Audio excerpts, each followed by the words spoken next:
Hi, and welcome to the Black Group Economic Fraternity Network. Okay, today you've been invited here for a specific reason, and that is to begin to change the paradigm of how we do things financially when we talk about economics. Okay, what we are doing in this particular group is we are coming together as a fraternity and as a network of brothers and sisters trying to raise the financial situation that we find ourselves in, being at the bottom of the financial food chain, to begin to rise to the top. I'm not saying be at the top, but begin to rise to the top. And the economic platform or the economic strategy is group economics. Okay? There's a great link that talks about what group economics is. All right?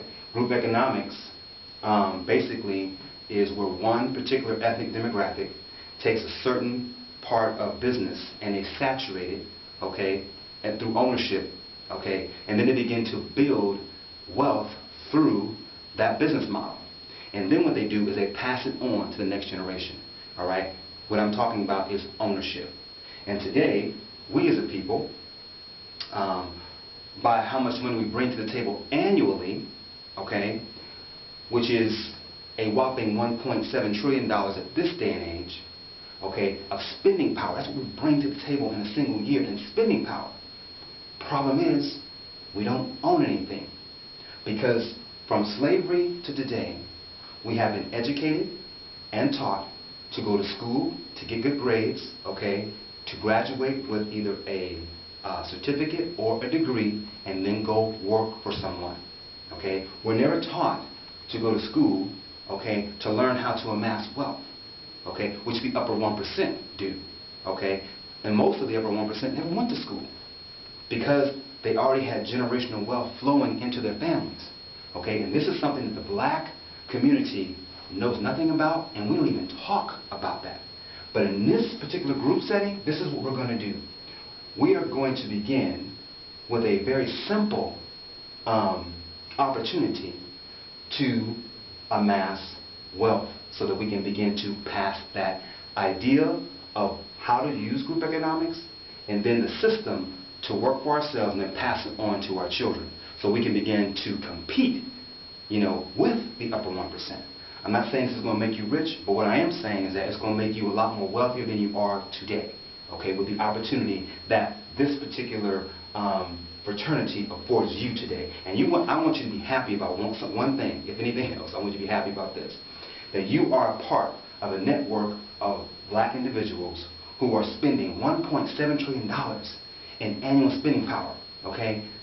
That's something to be really happy about. The problem is we're spending it the wrong way. Because today, instead of being a nation of owners as a black community, a black nation, we are a nation of consumers. What does that mean? That means that we're making every other ethnic demographic rich through our hunger and our thirst and our passion to buy. You know, it's like we get this money, and instead of saving it and investing it and letting that money work for us, we're steady working for that money, and it's pretty good money. And then we take it and we buy houses, we buy cars, we buy clothes, we buy shoes, we go vacations, we buy entertainment, okay? But we're not buying businesses or corporations or aircraft industries. We're not buying hotels. We're not buying hospitals or establishing hospitals. Doing things that will create wealth so that we don't have to work anymore, okay? We are working ourselves to death in order to have what the upper 1% have, or be like what the upper 1% are. And yet, we don't have any ownership. When we have ownership, guess what we have? We have time freedom.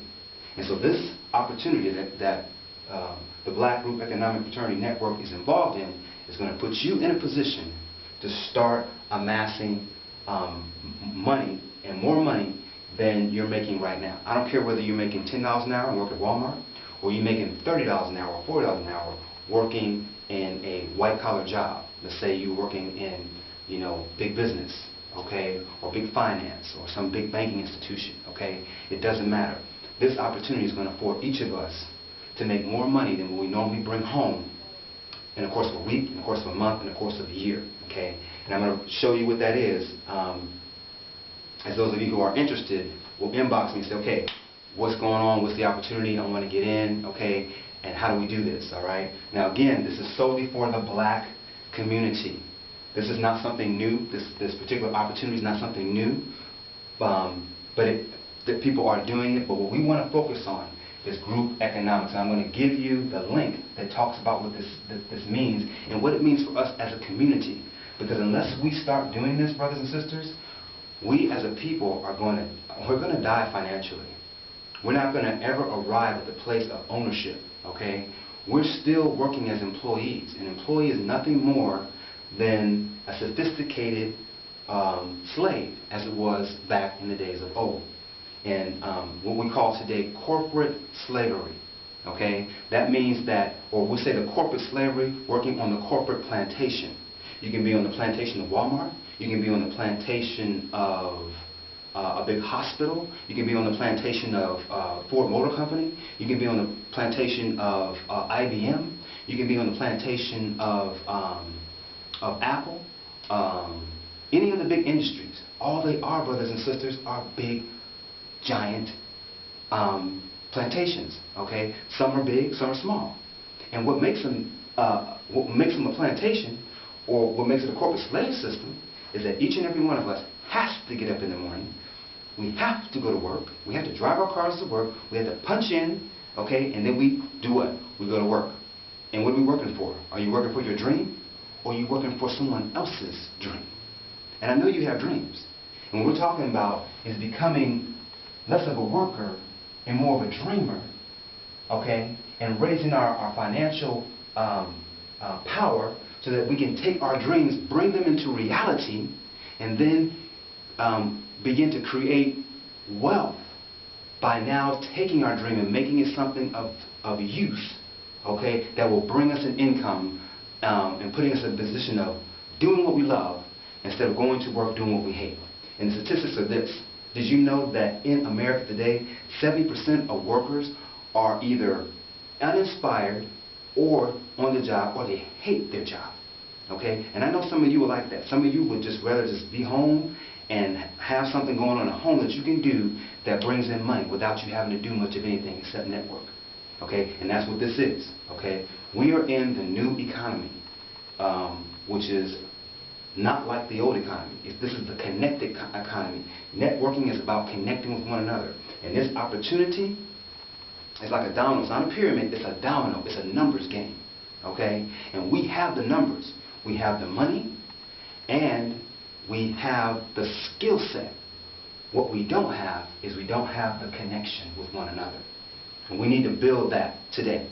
And again, I want you to get excited about that 1.7 trillion, because we can take that 1.7 trillion and change that number into 27, 37, 47, $100 trillion easily by beginning to learn how to network and take our money, keep it cycling through one another with this opportunity, and then again allowing the entire nation, black nation, to rise financially. Now notice here I put these dots on the board for a reason.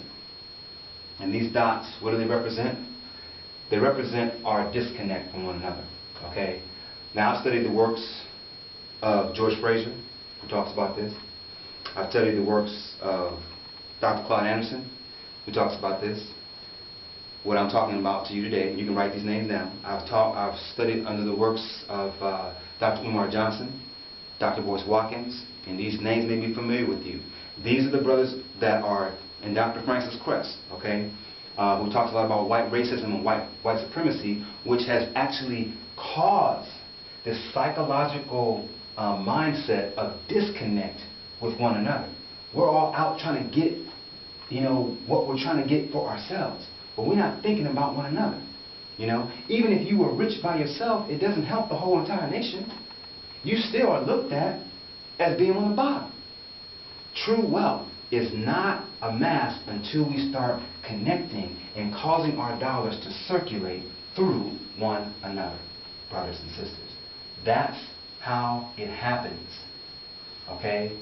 It happens by networking, okay?